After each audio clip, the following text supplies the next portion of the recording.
할렐루야. 1월 4일 월요일입니다. 오늘은 요한일서 2장 12절로 27절의 말씀을 가지고 세상 유혹을 이길 힘, 주님의 기름 부으심에 대해 말씀을 나누고자 합니다. 자녀들아, 내가 너희에게 쓰는 것은 너희 죄가 그의 이름으로 말미암아 사함을 받았으며, 아비들아, 내가 너희에게 쓰는 것은 너희가 태초부터 계신 이를 알았으며, 청년들아, 내가 너희에게 쓰는 것은 너희가 악한 자를 이기었음이라. 아이들아, 내가 너희에게 쓴 것은 너희가 아버지를 알았으며, 아비들아, 내가 너희에게 쓴 것은 너희가 태초부터 계신 이를 알았으며, 청년들아, 내가 너희에게 쓴 것은 너희가 강하고 하나님의 말씀이 너희 안에 거하시며 너희가 흉악한 자를 이기었음이라. 이 세상이나 세상에 있는 것들을 사랑하지 말라. 누구든지 세상을 사랑하면 아버지의 사랑이 그 안에 있지 아니하니, 이는 세상에 있는 모든 것이 육신의 정욕과 안목의 정욕과 이생의 자랑이니 다 아버지께로부터 온 것이 아니요 세상으로부터 온 것이라. 이 세상도 그 정욕도 지나가되 오직 하나님의 뜻을 행하는 자는 영원히 거하느니라. 아이들아, 지금은 마지막 때라. 적그리스도가 오리라 하는 말을 너희가 들은 것과 같이 지금도 많은 적그리스도가 일어났으니 이러므로 우리가 마지막 때인 줄 아노라. 그들이 우리에게서 나갔으나 우리에게 속하지 아니하였나니 만일 우리에게 속하였더라면 우리와 함께 거하였으려니와 그들이 나간 것은 다 우리에게 속하지 아니함을 나타내려 함이니라. 너희는 거룩하신 자에게서 기름 부음을 받고 모든 것을 아느니라. 내가 너희에게 쓰는 것은 너희가 진리를 알지 못하기 때문이 아니라 알기 때문이요 또 모든 거짓은 진리에서 나지 않기 때문이라. 거짓말하는 자가 누구냐? 예수께서 그리스도이심을 부인하는 자가 아니냐?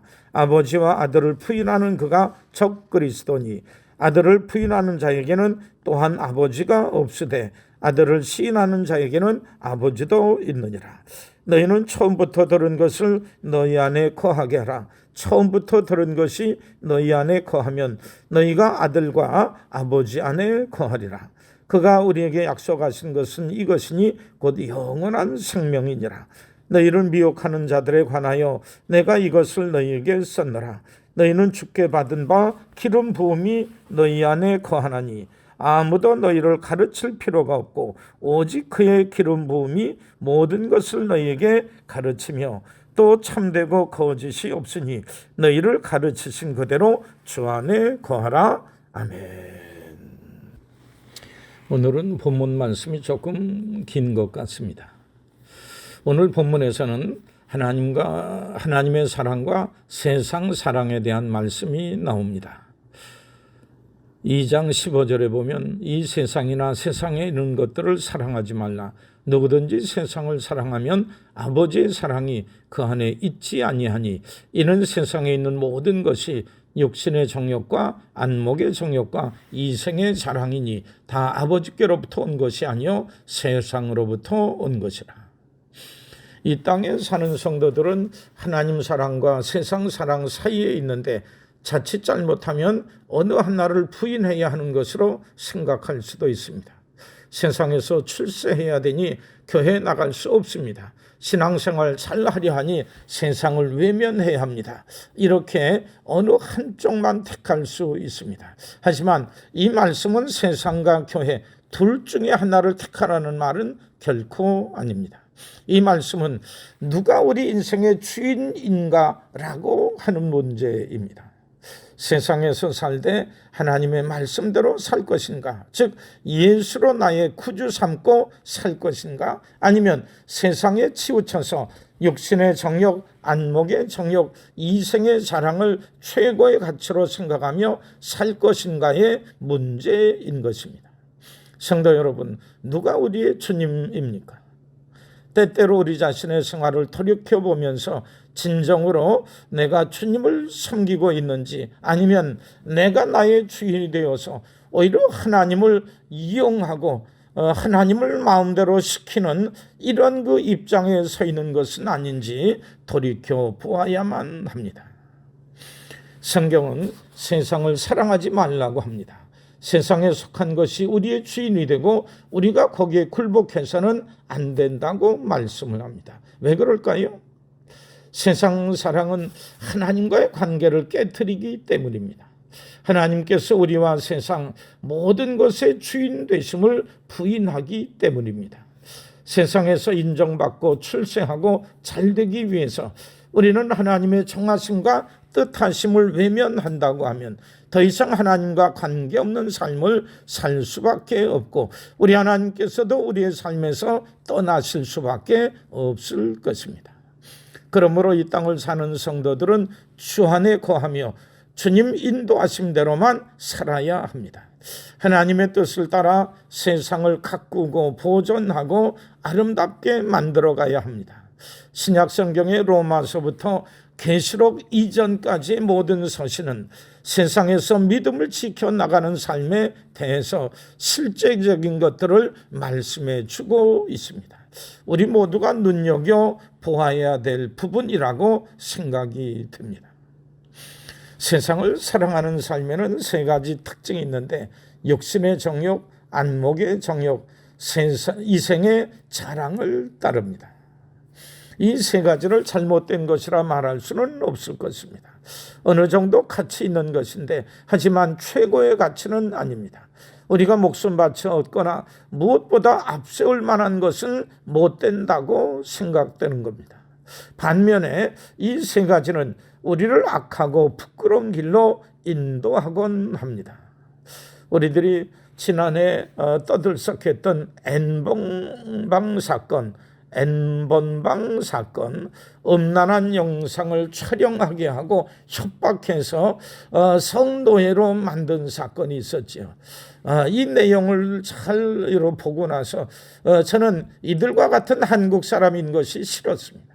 너무나 지나친 너무나도 있을 수 없는 범죄이기 때문이요. 한 인간을 그렇게 착취하고 고통스럽게 하고 힘들게 하는 이것을 어떻게 우리 한국 사람이 이럴 수 있었을까 참으로 탄식할 수밖에 없었습니다.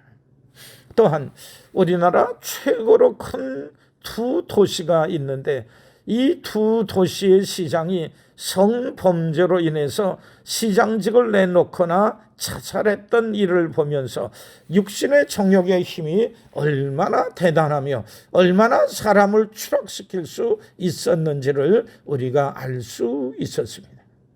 얼마나 이 큰 도시의 시장이 되기도 힘들고 얼마나 큰 영예고 영광이고 그들의 장래가 얼마나 잘 열려졌겠습니까? 이것을 육신의 정욕 하나로 인하여서 이렇게 나락으로 떨어지는 것을 보게 될 때 참으로 안타깝기 그지 없었던 겁니다. 우리 성도들이 하나님 중심의 신앙생활을 해나가야 되는 점이 있다고 하면 바로 여기에 있습니다. 하나님 중심의 신앙생활에 구별된 점이 바로 여기에 있습니다. 하나님 외에 다른 모든 것을 하나님의 뜻에 복종시키는 겁니다. 육신의 정욕도 안목의 정욕도 이생의 자랑도 우리에게 있습니다. 그 외에 많은 것들이 우리들에게 있고 우리들에게 꿈도 있고 취미도 있고 탤런트도 있고 모든 것이 있는데 이 모든 것은 하나님의 뜻대로 지배를 받고 하나님의 인도하심대로 따라가야 되는 것이지 이것이 하나님의 뜻을 거역하고 우리들의 삶과 신분의 지장이 있을 정도로 귀하게 여겨져서는 아니 되는 겁니다. 하나님의 선한 뜻대로 사는 것만이 우리에게 최선의 길입니다. 또 한 가지 안타까운 일이 있습니다. 스쳐 지나간 사건인데 눈길을 끄는 단어가 있어서 찾아보았습니다. 정인이라고 하는 16개월 된 아이가 있었는데 입양했던 부모가 학대하고 때리고 찌르고 내던져져서 학대로 인해 세상을 떠났습니다. 그런데 이 양부모가 모두 기독교인이라고 합니다. 입양하는 것이 좋다고 언론에도 나와서 자랑스럽게 말하고 권유했던 기독교 신자가, 아니 이런 사람들이 이 조그만 아이를 학대해 때려 죽였다고 합니다. 이 참 어찌된 일일까요? 주님을 정말로 섬기던 성도일까요? 아니면 하나님의 뜻보다 자기의 감정, 기분, 정욕 등에 휘둘려 살았던 불쌍한 인생일까요? 우리들이 하나님을 믿고 섬기면서 하나님을 진정 우리들의 삶의 주인으로, 주님으로 모시고 사는 삶이 되지 아니하게 되면 하나님을 기만하고 사람들과 나 자신을 속이는 이런 그 잘못된 신앙의 삶이 될 수 있습니다. 이 모든 세상의 힘, 유혹, 시험을 이길 힘은 오직 성령의 도우심뿐이라고 합니다. 그래서 성경은 기름 부음에 대해서 2번 말씀하고 있는데, 성도의 심령에 오신 성령께서 우리를 깨우치시고 인도하시며 위로하고 감동시키도록 성령에 민감하게 반응할 수 있는 삶이 되어야 되는 것입니다. 오늘 하루도 성령의 인도함을 따라 우리의 삶의 주인 되신 주님의 말씀과 뜻과 인도하심 속에 살 수 있는 우리 모든 성도들 되시기를 주님의 이름으로 축원합니다. 고마우신 하나님, 오늘도 복된 날 주신 것 감사합니다. 하나님을 믿고 섬기는 성도들의 모습도 여러 모습이기에 하나님의 영광을 가리우고 하나님의 뜻을 거역하고 부끄러움 속에 거할 때도 많이 있습니다. 하나님, 우리도 이런 연약한 가운데 빠지지 아니하도록 우리를 붙들어 주시고 성령을 통하여서 우리에게 깨우쳐 주시며 감동 주시며 말씀을 주실 때마다 늘 그 인도하심대로 살아갈 수 있는 우리의 삶이 되게 해 주옵소서. 참으로 올 한 해 동안 주 안에, 우리 주님 안에 거하며 주의 뜻대로 살면서 우리 하나님께서 허락하여 주시는 놀라운 은혜와 축복 안에 거할 수 있는 우리의 삶이 되게 해 주옵소서.